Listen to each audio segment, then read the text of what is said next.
नमस्कार दोस्तों। आज बात दोस्ती की होगी। दोस्ती हमारी जीवन में बहुत महत्व रखती है और खासकर उस युवा अवस्था में जब हम बहुत सारी चीज़ों से बहुत जल्दी इन्फ्लुएंस्ड होते हैं, बहुत प्रभावित होते हैं, तो दोस्ती भी हमारे जीवन पे बहुत गहरा प्रभाव डालती है।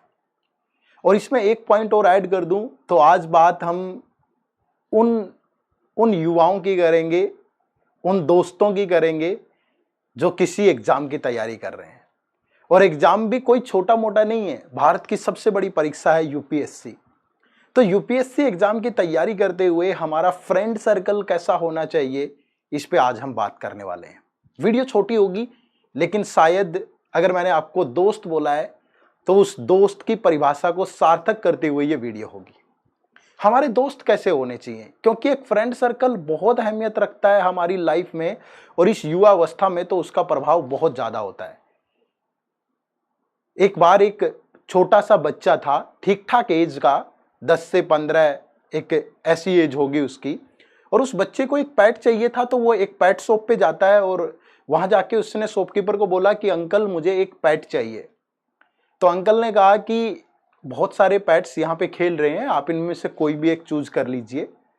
तो उस बच्चे ने देखा कि एक पेट ऐसा था जो कोने में एक तरफ आराम से बैठा हुआ है, उसमें कोई हलचल नहीं है, बाकी सारे पेट उछल रहे हैं, कूद रहे हैं। तो उसने अंकल को बोला कि अंकल मुझे ये वाला पेट चाहिए।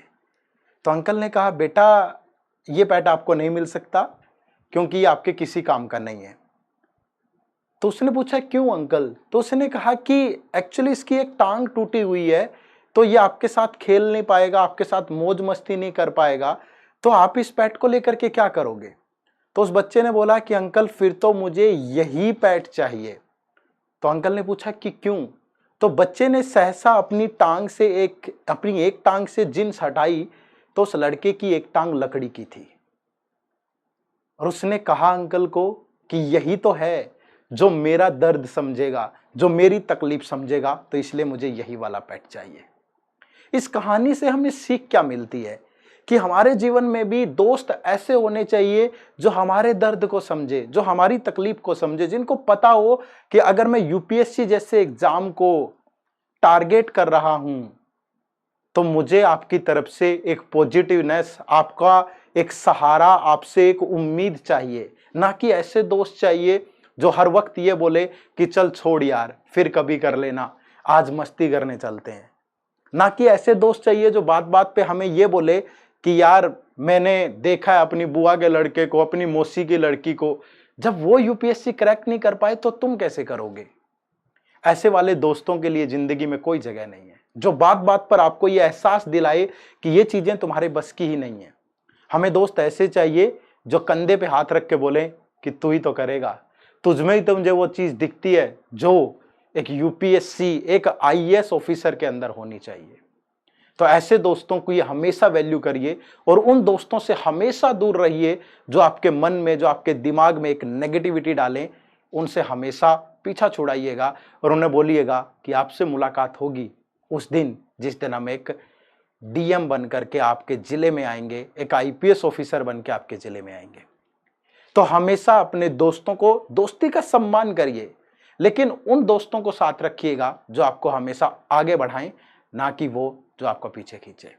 मैं उम्मीद करूंगा कि ये कहानी आपके जीवन में भी थोड़ा इंपैक्ट डालेगी, और अगर मैंने आपको दोस्त बोला है तो वो काम मैं आपके लिए करने जा रहा हूं कि आप हमेशा ऐसी चीजों से दूर रहें जो आपके अंदर नेगेटिवनेस लेकर के आए। आप सोशल मीडिया से दूर रहिएगा, आप बहुत सारी रील्स देख देख के दिन भर जो समय खराब करते हैं उनसे दूर रहिएगा।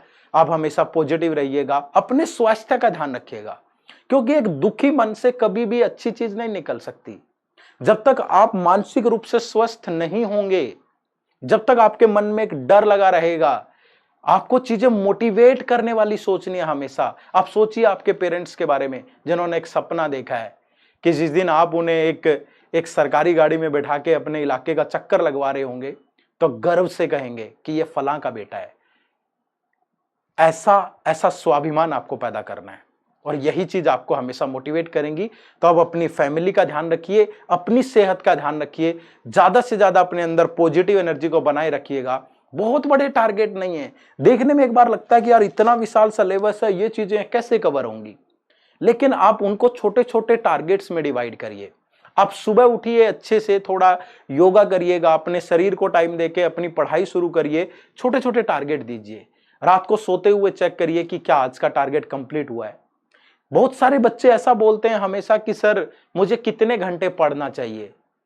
तो पढ़ाई का समय से कोई लेना देना नहीं है इतना। पढ़ाई is directly proportional to your output.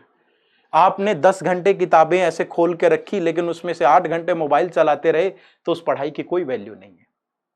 तो हमेशा अपनी आउटपुट पे ध्यान रखिए। देखिए कि 2 घंटे में जो मैंने पढ़ा है उसको आप रिवाइज करिए, अपने आप को सुनाइए, अपने आप को बताइए कि ये टॉपिक कंप्लीट हो गया। आज के बाद अगर यूपीएससी ने इसमें से कोई सवाल पूछा तो मैं छोड़ूंगा नहीं। मुझे लगता है कि आज की हमारी ये जो छोटी सी कन्वर्सेशन है आप लोगों तक, ये आपके जीवन पे बहुत बड़ा इंपैक्ट डालने जा रही है और आप आगे से नेगेटिविटी को छोड़ करके एक पॉजिटिव रास्ते पे आगे बढ़ेंगे। निश्चित रूप से आपको सफलता जरूर मिलेगी। Wish you all the very best luck. Thank you.